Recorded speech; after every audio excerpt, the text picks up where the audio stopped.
Buenos días, buenos días.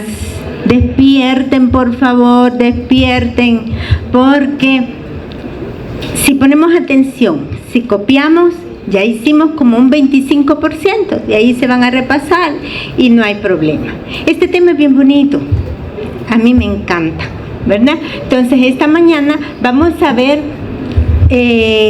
actualmente hay algunos autores que clasifican a estas bacterias en dos géneros, el género Clamidia y Clamidófila. Antiguamente existía solo uno y yo en lo personal estoy más de acuerdo con los autores antiguos, pero lo han hecho de esa manera. Ya vamos a ver, ¿verdad? Entonces, estas bacterias que vamos a ver en esta mañana son bacterias con características especiales morfológicas, y por eso me gusta, porque la excepción casi nunca se olvida si ustedes le ponen atención. Entonces son clasificadas así, con características especiales por su pared. Recuerden una cosa, porque van a ir a estudiar para el segundo parcial. ¿Cuándo tenemos el segundo parcial? El viernes 31. Vaya, chivo, porque nos vamos a ir a las vacaciones sin parcial. Es mentira, se vienen asoleados pero no estudiados. Entonces resulta que para todo lo que van a estudiar en este componente de bacterias, recuerden que tienen que conocer la estructura. La mayoría de los factores de virulencia, por eso dimos estructura bacteriana, para que ustedes comprendieran el lenguaje, y a mí me la otorgaron. Entonces, por favor, no me dejen mal, ¿verdad? ¿Habían comprendido? Entonces van a ver ustedes que la mayoría de los factores de virulencia de todas las bacterias se relacionan con la estructura. Si ustedes repasan la morfología y estructura bacteriana, van a comprender.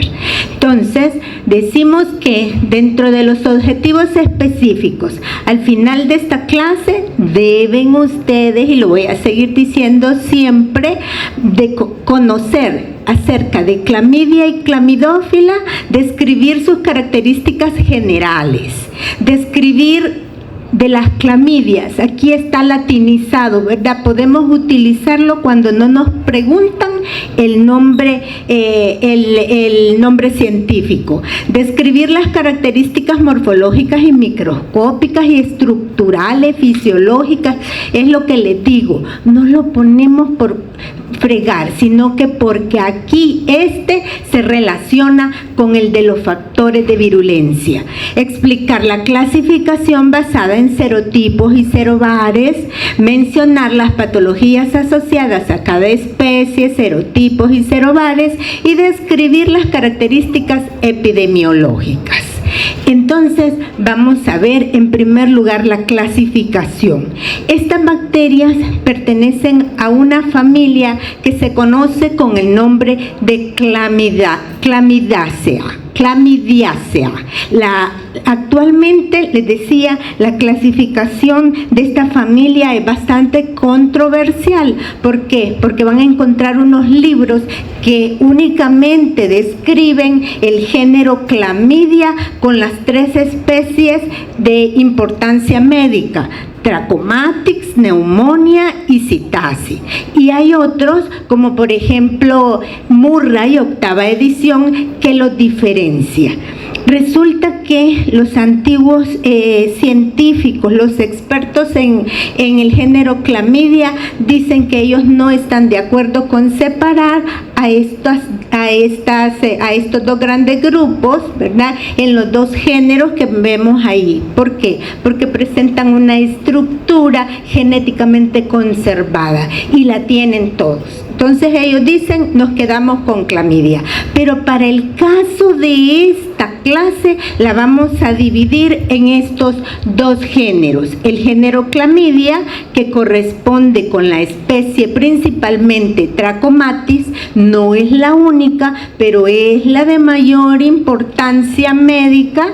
Clamidófila neumonía y Clamidófila citasis, que se convierte en una zoonosis. Ya vamos a ver específicamente. Entonces, queda claro la controversia, que sí podemos encontrar en algunos libros únicamente clamidia con las 3 especies, y en otros, por lo que les decía, y en otros vamos a encontrar los 2 géneros, y pues lo podemos manejar porque lo entendemos, ¿verdad?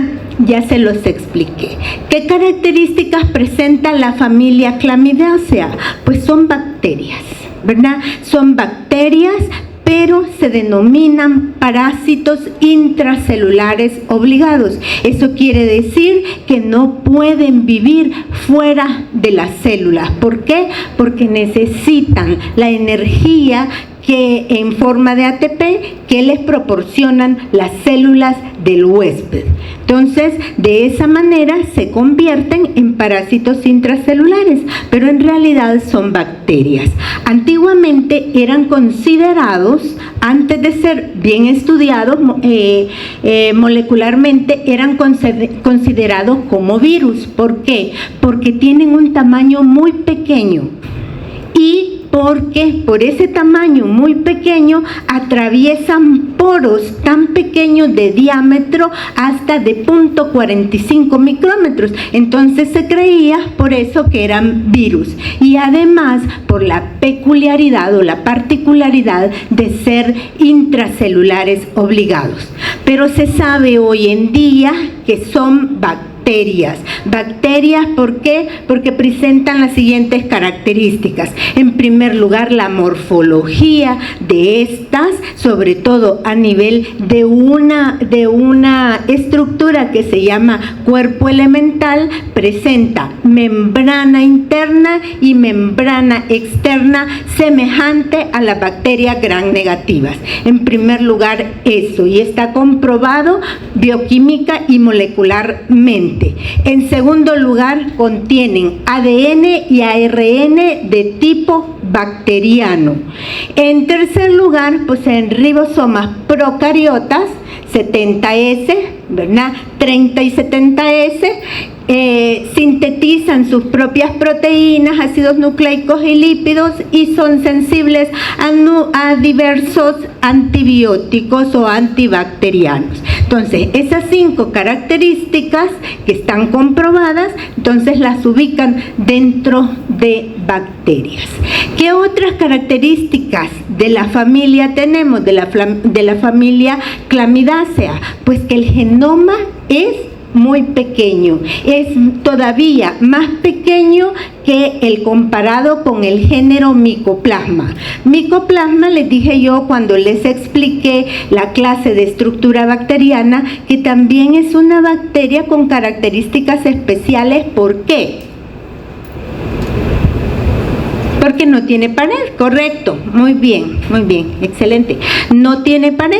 Entonces, esos micoplasmas tienen esa particularidad de ser también bacterias muy pequeñas en tamaño, pero su genoma no es tan pequeño como este. El genoma de estas bacterias que pertenecen a esta familia andan en el rango de 1 a 1,4 megapares de bases, y ese tamaño de genoma va únicamente a generar aproximadamente unas 700 a 800 proteínas, de donde la producción de esas proteínas, el 70% corresponde a la especie más patógena, que en este caso es Trachomatis. Entonces, Clamidia trachomatis. Contienen también, contienen estos nucleótidos, ¿verdad? En un 40%, igual que o parecido a las bacterias, un poquito menos porque el tamaño del genoma es más pequeño. Guanina y citosina son inmóviles, bacterias inmóviles, bacterias no ciliadas, pero que presentan ciertas proyecciones, sobre todo esas proyecciones provienen de proteínas de la membrana externa y se dividen por fisión binaria. Entonces, sí son bacterias y todas esas características pertenecen a los dos géneros y a las diferentes especies de importancia clínica. Aquí la vamos a poner al final. ¿Cuáles son las características morfológicas, estructurales y fisiológicas para clamidia? Pues la morfología ustedes la ven allí. Esa es una fotografía de barrido. Es una microfotografía de barrido y esta peluzada que ven acá, ¿qué es? Cilios, son cilios, ¿verdad? De mucosa, porque resulta que estas bacterias pueden o tienen diferentes células blanco y una de las células blanco pues son las células epiteliales de las mucosas. Entonces tenemos aquí todos los cilios y aquí tenemos las bacterias. Entonces estas bacterias presentan morfología redonda u oval, así como está aquí, de tamaño entre 0.3 a 1 micrómetro, es decir, entre 600 a 1000 micrómetros de diámetro. Entonces, no vamos a decir en algunos libros, como por ejemplo, que era Murray, octava edición, dice que son bacilos. Yo difiero de eso. Las vamos a definir para esta clase como estructuras en forma redonda, pero no vamos a decir que son cocos, sino células redondas u ovales. Presentan dos morfologías esas células redondas u ovales.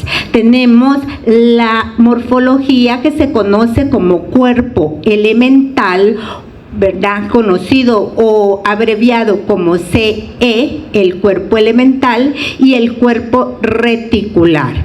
Aquí tenemos nosotros el cuerpo elemental, que es la morfología infectante, y el cuerpo reticular, que no es infectante, pero que sí se multiplica, o sea, es metabólicamente activo. Por lo tanto, el cuerpo elemental no es metabólicamente activo. ¿Para qué se ocupa el cuerpo elemental? Para infectar, es infectante, es el que se adhiere a una afinidad tiene afinidad bastante grande con células epiteliales de mucosa, de músculo liso, de endotelio, o sea, de las células que revisten en los vasos sanguíneos, y particularmente también tiene afinidad por células reticuloendoteliales como son los monocitos y los macrófagos, es decir, que puede parasitar monocitos y macrófagos. Entonces el repertorio es bastante grande. ¿Cuáles son las características de esas dos morfologías que tenemos? Pues en primer lugar tenemos las características del cuerpo elemental. Dije que es la forma infecciosa porque es la que se une a través de esas prolongaciones al receptor de la célula huésped. Es un cuerpo o una célula inactiva metabólicamente, ¿verdad? Inactiva metabólicamente y resistente. Tiene que resistir, aunque sea por pocas horas, el medio ambiente. Eso hace el cuerpo elemental. Presenta igual proporción o cantidad, eso quiere decir de ácido desoxirribonucleico y de ácido ribonucleico, o sea que en los compuestos ADN, ARN están parejos en el caso del cuerpo elemental, porque ya vamos a ver el cuerpo reticular, ¿verdad? Y vamos a ver que el cuerpo elemental presenta un nucleolo, no quiere decir núcleo, pero usted lo puso en la fotografía, pero no quiere decir núcleo la N, quiere decir nucleoide, y el nucleoide solo es el ADN de la bacteria ubicado en una parte o sitio específico del citoplasma. Entonces es nucleoide, miren, y ese nucleoide está densamente conservado. Entonces se encuentra abundante y conservado, ¿verdad? Es electrodenso, lo pueden encontrar también, y tiene abundantes proteínas ricas en cistina. Eso quiere decir PRC, no PCR, PRC. Esta cuerpo elemental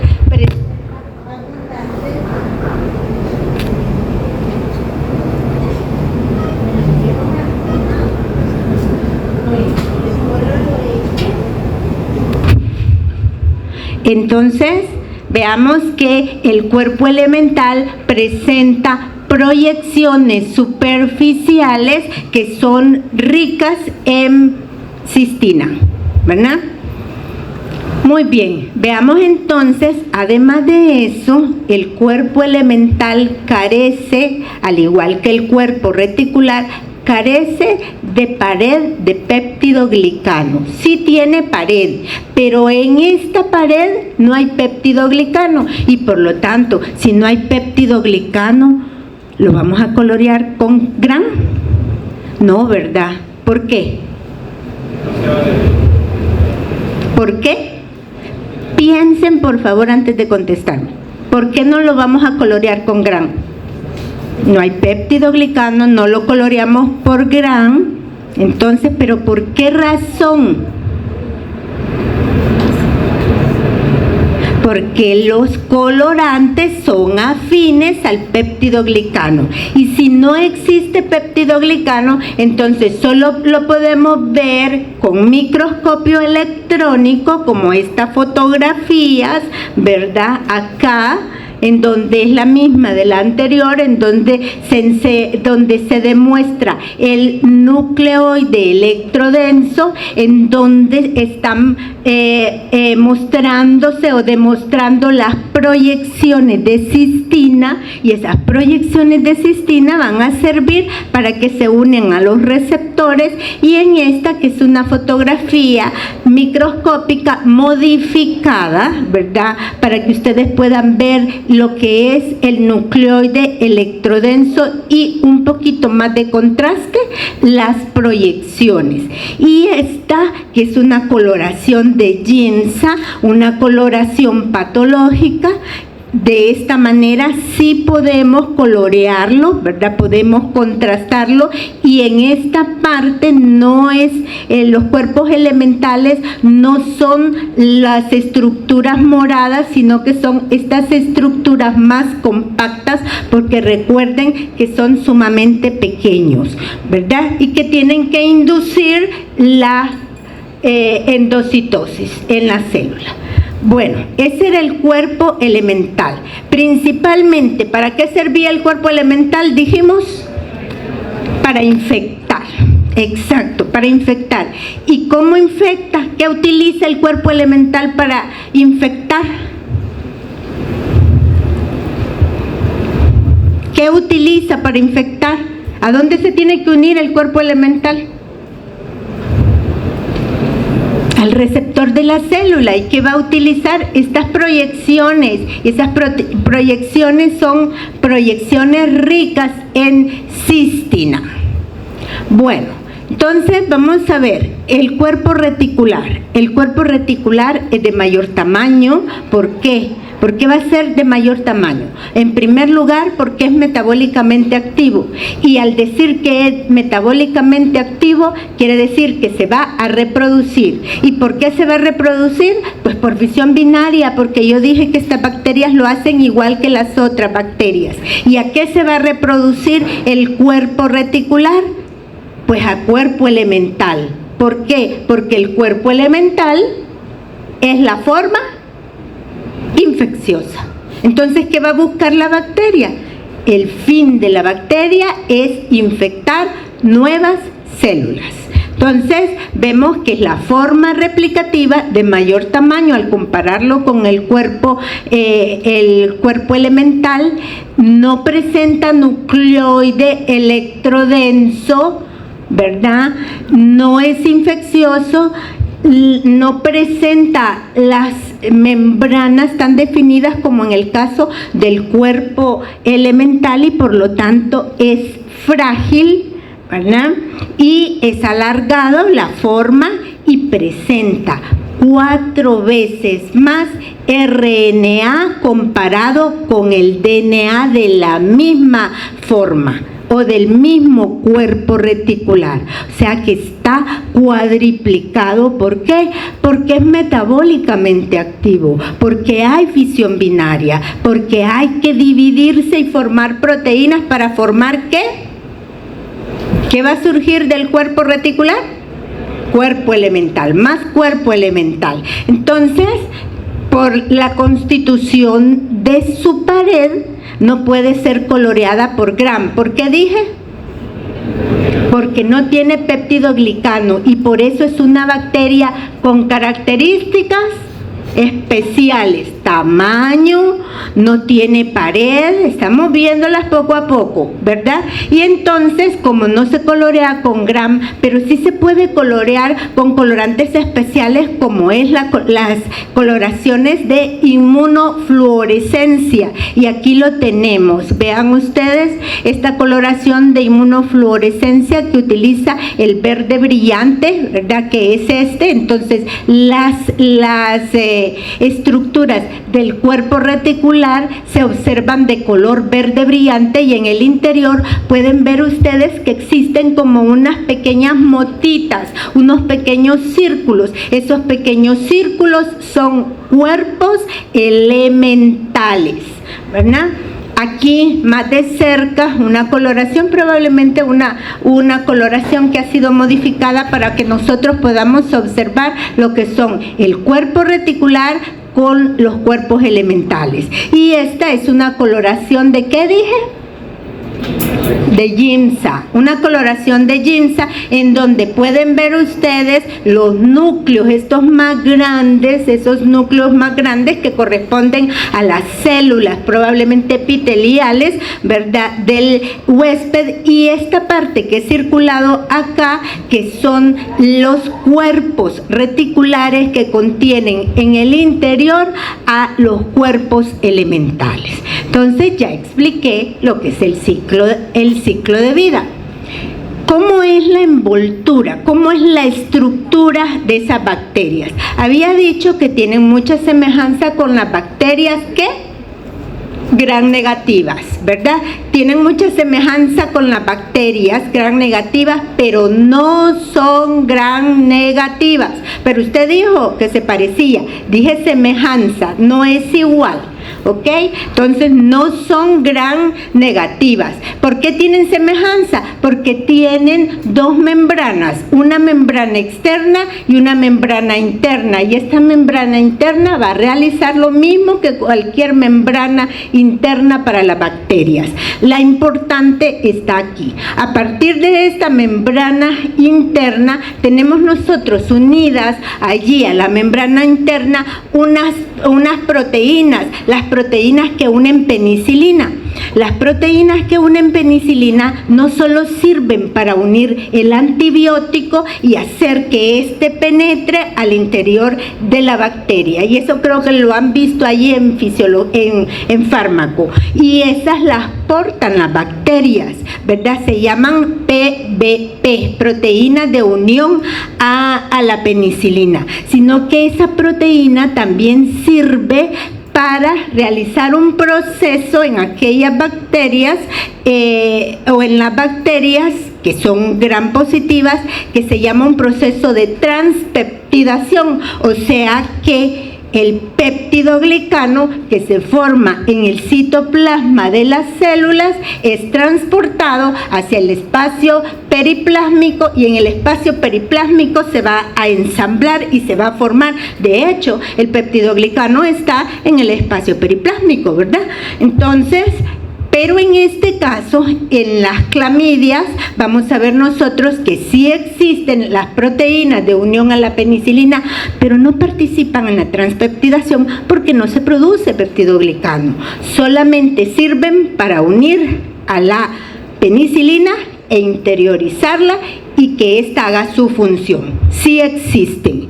Además de eso, a nivel del espacio periplásmico, que lo tenemos de aquí a acá, ¿verdad? Vamos a encontrar en la parte media de ese espacio periplásmico una buena cantidad de proteínas tipo cistina. Esa proteína tipo cistina le da rigidez a la pared. Entonces hace que las bacterias puedan resistir el medio ambiente o las condiciones medioambientales. Unidas a las proteínas ricas en cistina, en el lugar donde se tendría que encontrar el peptidoglicano, unidas a estas encontramos otras proteínas que se llaman OMCB y OMCA, o en su defecto MOMP2, que significan proteínas de unión a la membrana externa. ¿Y qué hacen esas proteínas de unión a la membrana externa? Sobre todo esta proteína de unión a la membrana externa A o tipo 2, pues lo que hacen es que producen cationes divalentes. ¿Para qué? Para que se una la proteína rica en cistina, esta gran cantidad, a la membrana externa. Entonces ahí le está dando flexibilidad y estabilidad a esa pared, ¿verdad? Entonces, luego, a nivel de lo que es la membrana externa, encontramos lipopolisacáridos. No voy a describir qué hay en una membrana externa porque ya lo hice en la clase que me correspondió de estructura bacteriana, porque son iguales, ¿verdad? Son iguales que las otras bacterias, pero lo importante es que a nivel de la membrana externa de las clamidias se encuentran lipopolisacáridos, y los lipopolisacáridos en este caso, en esta familia, no van a producir el efecto de endotoxina que produce en las bacterias gram negativas, sino que es utilizado para clasificarlas y para que las bacterias varíen, lo que les dijo la licenciada, variación de fase, ¿verdad? Pero son importantes, ¿por qué? Porque todas las clamidias van a presentar lipopolisacáridos, salud, y por lo tanto se convierte en un antígeno compartido de especie y nos va a clasificar a las bacterias en la especie, ¿verdad? Las pequeñas variaciones que éste tenga. En medio de este lipopolisacárido encontramos las MOP o proteínas de membrana externa principales, del inglés, ¿verdad? Mayor principal, ¿verdad? Entonces, estas proteínas de membrana externa principal sirven también para clasificar a las clamidias, pero como esas van a variar levemente, son proteínas, entonces los aminoácidos van a cambiar, nos van a producir las serovariedades. ¿Ok? ¿Quedamos claros? Bye. Perfecto. Tanto las proteínas de membrana externa mayor como las proteínas de membrana externa A o 2 van a conjugar o van a formar lo que es el complejo COM. ¿Qué características fisiológicas tienen estas bacterias como familia? Pues son resistentes por esa presencia de la capa gruesa de cisteína, son resistentes a la acción proteolítica en las células huésped, ¿verdad? Son células que, por no presentar ciertas estructuras como el peptidoglicano, no se pueden cultivar en los medios in vitro artificiales que hemos estado viendo. Estas bacterias se cultivan sobre todo en líneas celulares, como los virus. Entonces de ahí era que antiguamente las personas creían que eran virus por el tamaño, porque atravesaban los poros de los filtros pequeños. Entonces los medios artificiales que se utilizan son las líneas celulares como McCoy, como ELA29 y como EP2. Estas son las principales células que se utilizan para cultivarlos. Son bacterias que sintetizan, que según su metabolismo, algunas pueden liberar dióxido de carbono, ¿verdad? Y se consideran aerobios estrictos, fisiológicamente hablando. Para sus actividades de biosíntesis de energía necesitan la célula huésped, por eso son parásitos intracelulares, ¿verdad? Y las inhiben. Por tener pared, las inhiben y tener otras estructuras, las inhiben muchos de los antibióticos antibacterianos que inhiben o que matan a otras células, ¿verdad? Muy bien. ¿Cuál es el ciclo de vida? Ya lo dije. Vean que es tan particular, es tan especial la bacteria, esta familia, estos géneros que tienen ciclo de vida. No hemos visto hasta ahorita ciclo de vida en las otras bacterias, en esta sí, ¿verdad? Vamos a ver nosotros que la infección comienza ¿con qué? Con el cuerpo elemental que se une al receptor de la célula huésped. Entonces el cuerpo elemental ingresa y casi ingresando inmediatamente que ingresa esta bacteria hacia la célula huésped, comienza a producir factores de virulencia. Y un factor de virulencia son las proteínas INC, o sea, las proteínas de inclusión, que van a hacer que esta célula huésped se modifique estructuralmente e inducir la endocitosis en la célula huésped. Una vez que está en el interior el cuerpo elemental en la célula hospedera, entonces en cuestión de horas, de 6 a 8 horas, se va a transformar. Hay un cambio en ese cuerpo elemental hacia cuerpo reticular. Y el cuerpo reticular en el citoplasma de la célula huésped va a formar una vacuola, es decir, esa vacuola lleva parte de la membrana de la célula huésped, y en el interior de esa vacuola, de esa membrana que corresponde a la célula huésped y la formación de esta vacuola, se comienza a multiplicar, ¿verdad? El cuerpo reticular, no el cuerpo elemental. El cuerpo elemental ingresó y después de ingresar, ¿verdad?, a través de la endocitosis, o sea que lleva parte de la membrana de la célula huésped, se forma esta vacuola que se llama vacuola de inclusión, y dentro de esa vacuola, entonces el cuerpo reticular comienza a multiplicarse por fisión binaria hasta formar lo que son los nuevos cuerpos elementales, ¿verdad? Y se forma esa vacuola o cuerpo de inclusión. Cuando está madura esta vacuola, entonces es tanta la carga en la célula que la célula se va a alisar, va a liberar estos cuerpos elementales y van a buscar nuevas células para seguir el ciclo. El fin último de la bacteria es no morir. Entonces, al no morir, va a querer replicarse y va a producir más cuerpos elementales, ¿verdad? ¿Qué factores de virulencia existen? Sobre todo en Chlamydia trachomatis.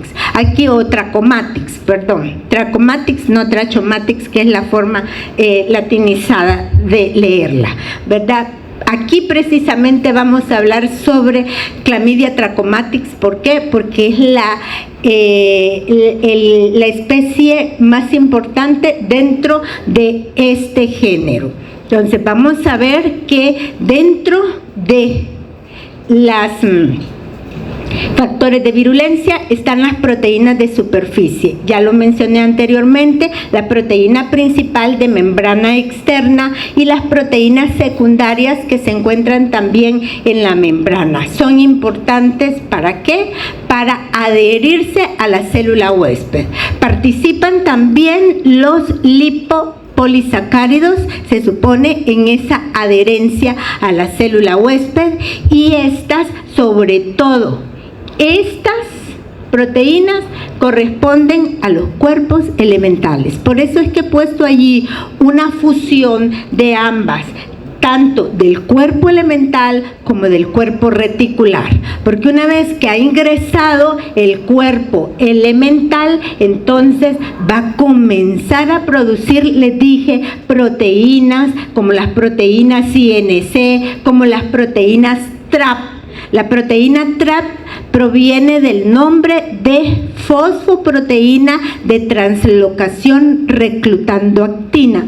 ¿Y esa actina de dónde proviene? Pues proviene de la célula huésped, ¿verdad? Entonces, al reclutar la actina va a formar como un piquito en la célula, en el cuerpo elemental.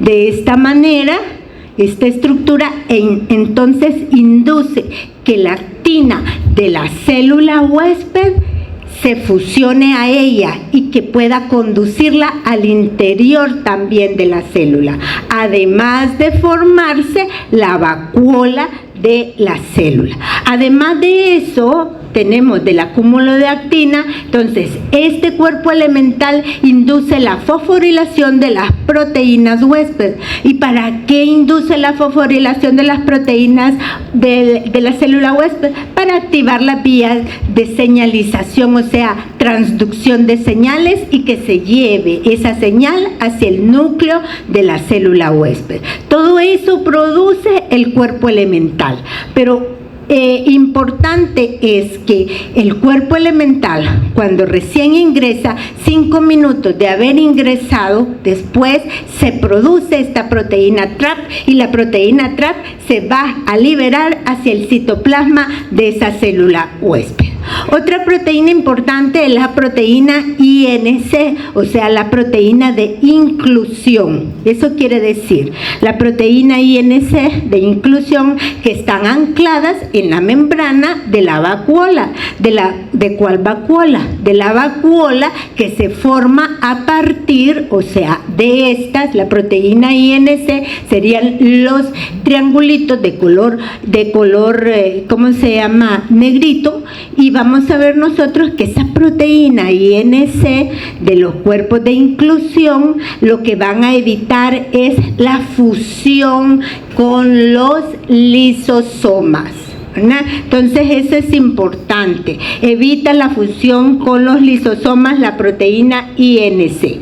Además se van a estar, ¿cómo se llama?, liberando a partir de esos cuerpos de inclusión, a partir de lo que es los cuerpos reticulares o la forma reticular, se va a estar produciendo factores o excretando factores hacia el citoplasma de la célula huésped, factores que tienen propiedades antiapoptóticas, es decir, que van a evitar la muerte celular programada. ¿Por qué? Porque la bacteria necesita utilizar las proteínas, la energía en forma de ATP que produce la célula huésped, ¿verdad? Y necesita la captación de nutrientes como hierro para poder multiplicarse. El hierro lo que hace que la bacteria crezca. La bacteria, al crecer, se va a dividir por fisión binaria, ¿verdad?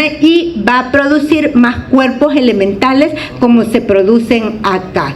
Y finalmente tenemos nosotros una proteína, es lo que les decía, las proteínas inyectadas al citosol, que son las que evitan la apoptosis y también la expresión en la célula de el complejo de ataque, del complejo mayor de histocompatibilidad. Entonces, no se expresan en la superficie de la célula huésped, entonces no lo reconoce el sistema inmune como tal. ¿Para qué? Para que una vez que esté maduro, poder liberar los cuerpos elementales.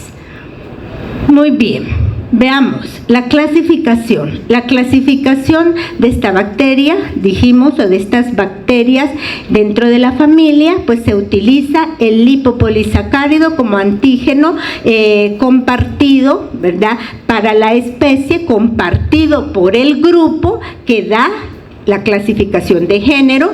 Las proteínas MOP, ¿verdad?, que son los antígenos específicos de especie o variedad serológica que se conocen como serovariedad. Existen 18 serovariedades, ¿verdad?, para Clamidia trachomatis. Y aquí tenemos las serovariedades más importantes que pueden encontrarse en las infecciones en los seres humanos. Pero resulta que Clamidia trachomatis se divide en 2 biovariedades. Esas 2 biovariedades, de acuerdo a las, de acuerdo a la afinidad por la célula huésped, se divide en 2 biovariedades y tenemos la Clamidia trachomatis, biovariedad trachoma, que está dividida en las siguientes biovariedades. La biovariedad A, B y C se relaciona con la enfermedad conocida como tracoma. Pero también la biovariedad tracoma con las serovariedades D, de A y todas estas, hasta la K, de la D a la K, con todas estas subvariedades, tenemos que produce uretritis nogonocóxica, epididimitis, cervicitis, endometritis, salpingitis, proctitis, conjuntivitis de inclusión del adulto, conjuntivitis de inclusión del recién nacido, que es diferente, síndrome de neumonía infantil a la hora del nacimiento y relacionado también con neumonía. O sea, que dentro de la misma biovariedad tracoma, las serovariedades divididas de esta manera producen enfermedades diferentes, y eso dependerá de qué, dependerá del receptor en la célula huésped, ¿verdad? No, todavía no me ha pitado.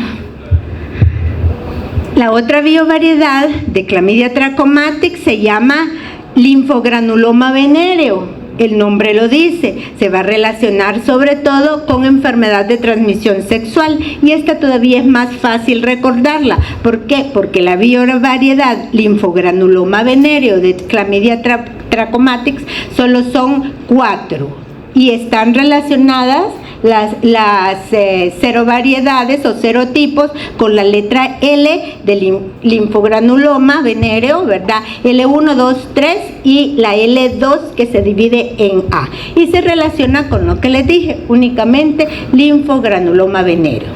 Eso es Clamidia trachomatis, el género Clamidia.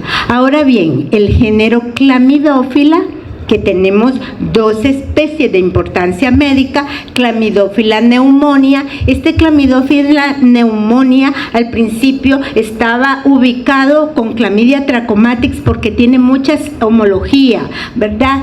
Pero se determinó que existen en el caso de Clamidófila pneumonia dos serovariedades que se convirtieron en una sola con la abreviatura TIWAR. TIWAR son 2 serovariedades, una que encontraron en Taiwán, TW, y la AR de una faringitis en Indonesia. Entonces vieron que era muy semejante, ¿verdad? Ambas, aunque estaban produciendo infecciones en diferentes partes del mundo, y las fusionaron y se conoce actualmente como serovariedad TIWAR. Es la única serovariedad, pero esa serovariedad se relaciona con enfermedades humanas como sinusitis, faringitis, bronquitis y la más grave, neumonía. ¿verdad? Y por último tenemos a Chlamydophila citasis. Les decía al principio que dentro de este género de Chlamydophila había una especie que produce una zoonosis, pero esta zoonosis debe de ser específicamente nombrada como ornitosis. ¿Por qué? Porque esta especie se ubica, sobre todo el huésped principal son las aves, pero dentro de las aves, especialmente unas aves domésticas que tenemos en jaula en la casita y que le damos hasta besito, que son las loras y los pericos, porque yo he visto cuando los besan, ¡ay, qué chulo mi periquito!, y le dan el piquito, ¿verdad? Entonces resulta que esa Chlamydophila citasis es adquirida por aerosoles. ¿Por qué? Porque en los pericos, sobre todo en estas aves, produce una infección, en primer lugar una infección respiratoria y luego generalizada. Entonces, la bacteria se transmite a través de aerosoles y por eso decimos que es una ornitosis, sobre todo, ¿verdad? ¿Qué produce? Produce enfermedad a nivel del sistema nervioso central, produce también neumonía, importante si es adquirida por aerosoles, una neumonía también, y actualmente, hace como unos 4 o 5 años, tenían duda de relacionarla con ateroesclerosis. La ateroesclerosis es el defecto que se produce a nivel de las células del endotelio de los vasos, y muchas personas ya mayores sobre todo sufren de ateroesclerosis. Se llenan las venas, se tapizan de grasa, y entonces eso puede producir un infarto, ¿verdad? Entonces ahora se sabe que esta clamidia citasis puede producir con seguridad ateroesclerosis, pero la infección más grave es la neumonía provocada en las personas jóvenes y adultas. Ahí solo para que veamos, ¿verdad?, las diferentes enfermedades producidas por Chlamydia trachomatis. El tracoma, que es un proceso granuloso crónico, ¿verdad? El tracoma es muy frecuente a nivel sobre todo del continente africano. Resulta que allí es súper endémico y se transmite muy frecuentemente. Es tanto la infección de tracoma en África que muchos niños han perdido la visión, la vista, ¿verdad? ¿Por qué? Por esa infección o ese proceso granulomatoso crónico. Tenemos la conjuntivitis de infección, que puede ser producida en los adultos jóvenes entre los 18 a 26 años. ¿Por qué? Porque es una infección transmitida sexualmente. Generalmente las personas que realizan sexo oral y hay contacto de los ojos con los genitales, entonces se contaminan. O también cuando hay manipulación de los órganos, ¿verdad? Alguien que ¿cómo se llama? Alguien que se masturba y no se lava las manos, entonces esa infección puede ser llevada por las manos y hay una autoinfección. Y tenemos la otra variedad, que es la conjuntivitis de inclusión neonatal. Esa se adquiere, ¿cómo se adquiere? A través del canal vaginal por el parto, ¿verdad? Entonces, ¿por qué? Porque son madres contaminadas con Chlamydia trachomatis y que transmiten a sus recién nacidos. Pero los recién nacidos no solo pueden sufrir de conjuntivitis de inclusión neonatal, porque como les decía la licenciada Carolina, existe una prevención cuando nacemos. Nosotros todavía estamos utilizando esa medida preventiva, como es la aplicación del nitrato de plata en gotitas en los recién nacidos. ¿Para qué? Para evitar eso. Eso y otras enfermedades como las enfermedades gonocócicas. Pero resulta que si no se produce conjuntivitis de inclusión neonatal en los recién nacidos, puede infectarse siempre con clamidia y puede producirle neumonía en los recién nacidos, ¿verdad? Entonces, por eso está aquí. Ahí está. Vamos a ver nosotros que Chlamydia trachomatis, dijimos que la biovariedad linfogranuloma venéreo pues produce una de las enfermedades de transmisión sexual más frecuentes a nivel mundial. Los norteamericanos, los gringos dicen, no tenemos mucho linfogranuloma. No es cierto, es de los países en donde existe más linfogranuloma venéreo, ¿verdad? Pero además del linfogranuloma venéreo adquirido a través del contacto directo, el contacto sexual, también este linfogranuloma, esta biovariedad puede producir infecciones urogenitales como endometritis, cervicitis, salpingitis, uretritis y bartolinitis, ¿verdad?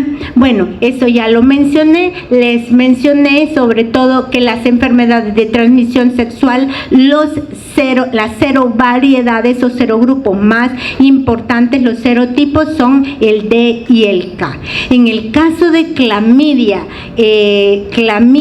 y clamidófila neumonía, el reservorio es el humano, con excepción de citasis, que es una ornitosis, que en ese caso el reservorio serían las aves, sobre todo las aves domésticas. Y aquí un poco de lo que les decía, ¿verdad? Que el tracoma existen alrededor en el mundo de unos 20 millones de personas que están ciegas por esa enfermedad granulomatosa, ¿verdad? A nivel de lo que son los ojos, y que es muy prevalente sobre todo en África, Asia, en la cuenca del Mediterráneo, ¿verdad? Y se relaciona sobre todo esta enfermedad con condiciones de higiene deficientes y con escasez de agua. Realmente en esos continentes y en esos países hay escasez de agua y hay condiciones deficientes higiénicas, ¿verdad?